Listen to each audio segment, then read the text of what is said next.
We want to determine whether it is worth taking an expensive loan to build rentals. We will consider whether it is a worthy investment. Let us look at the example below.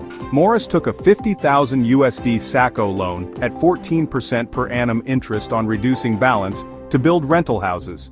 The rental houses will be complete after 3 months, and the first installment of the loan is to be made after 3 months. Assume also that the rental will earn you $1,200 per year. Solution.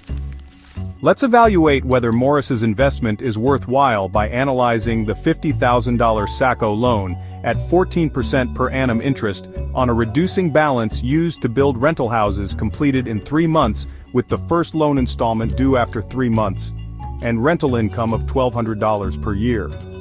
We'll use a simple step-by-step method to see how the loan and income interact over time, then draw a conclusion and offer recommendations. Alright, let's dive into our step-by-step analysis. First up, step 1, loan growth in the first 3 months. We start with an initial loan of $50,000. The interest rate is 14% per year. Now, since we're looking at 3 months, we convert that to 0.25 years. The interest for these 3 months is 14% of $50,000, multiplied by 0.25. That gives us $1,750. So the loan balance after 3 months will be $50,000 plus $1,750, which totals $51,750. No rental income just yet, as the houses are just completed, and the first installment is due now. For simplicity, we'll assume payments align with yearly rent. Moving on to step 2, year 1 calculation. Our starting balance is $51,750. The interest for the first year is 14% of $51,750, which equals $7,245. Adding this interest, the total amount owed by the end of the year is $58,995. Now let's factor in the rental income. Assuming we collect and pay $1,200 toward the loan at the year end, the remaining loan balance will be $58,995 minus $1,200. That leaves us with $57,795. Finally, let's look at step 3, year 2 calculation. We begin with a starting balance of $57,795. The interest for the second year, at 14% of $57,795, comes to approximately $8,091. Adding this, the total amount owed is $57,795 plus $8,091, which equals $65,886. After accounting for the rental payment of $1,200, the remaining loan balance will be $65,886 minus $1,200, resulting in $64,686. Alright, let's move on to step 4, year 3 calculation. So, we start with a balance of $64,686. Now the interest for year 3 is 14% of $64,686, which comes out to be around $9,056. Adding this interest to the starting balance gives us a total owed amount of $73,742. After making a rental payment of $1,200, the remaining loan stands at $72,542. Now step 5. Observe the trend. In year 1, the loan grows from $51,750 to $57,795, an increase of $6,045. In year 2, the loan grows from $57,795 to $64,686, an increase of $6,891.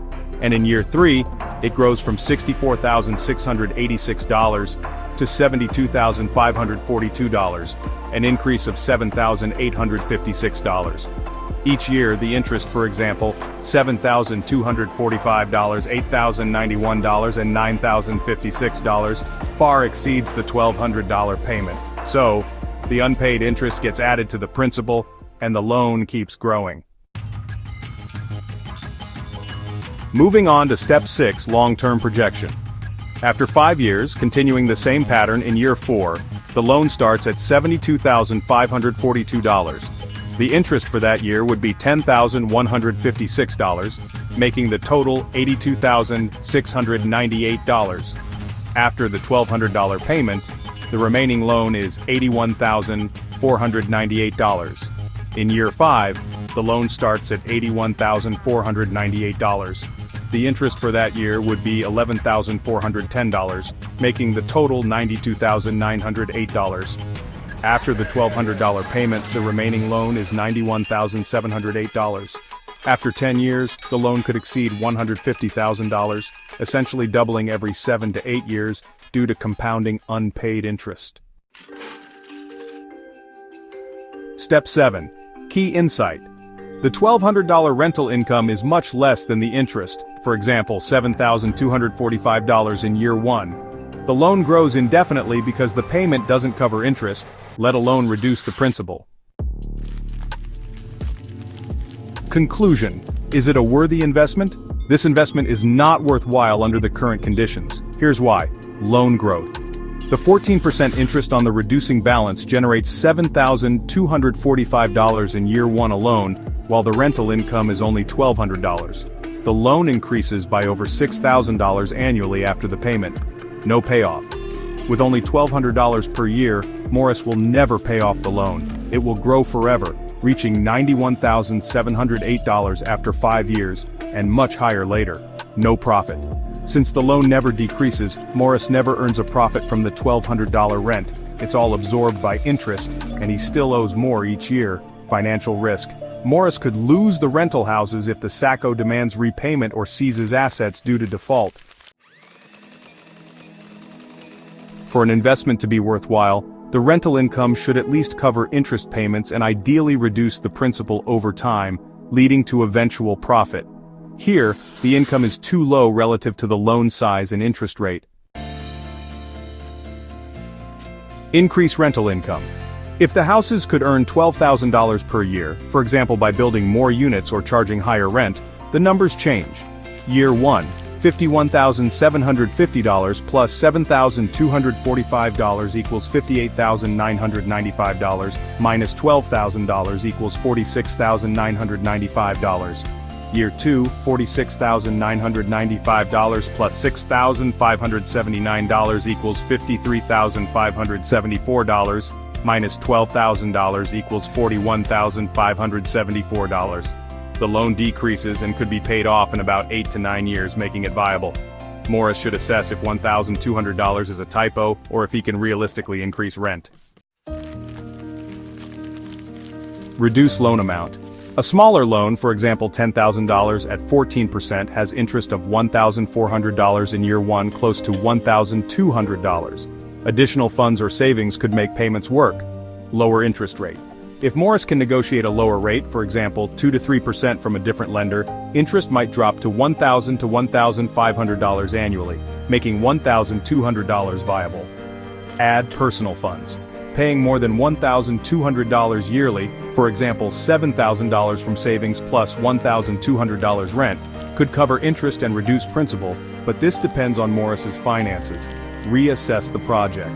If $1,200 per year is accurate, for example, one small unit, the project's scale doesn't justify $50,000. Morris should consider a cheaper build or abandon the plan unless income rises. With $1,200 per year in rent, this is a bad investment. Morris will sink deeper into debt. If the rent were $12,000, a possible miscommunication, it could work, paying off in about 8.25 years and turning profitable after. Morris should verify the rental income and adjust the plan, more income, smaller loan or lower rate before proceeding. Without changes, he's better off not taking the loan.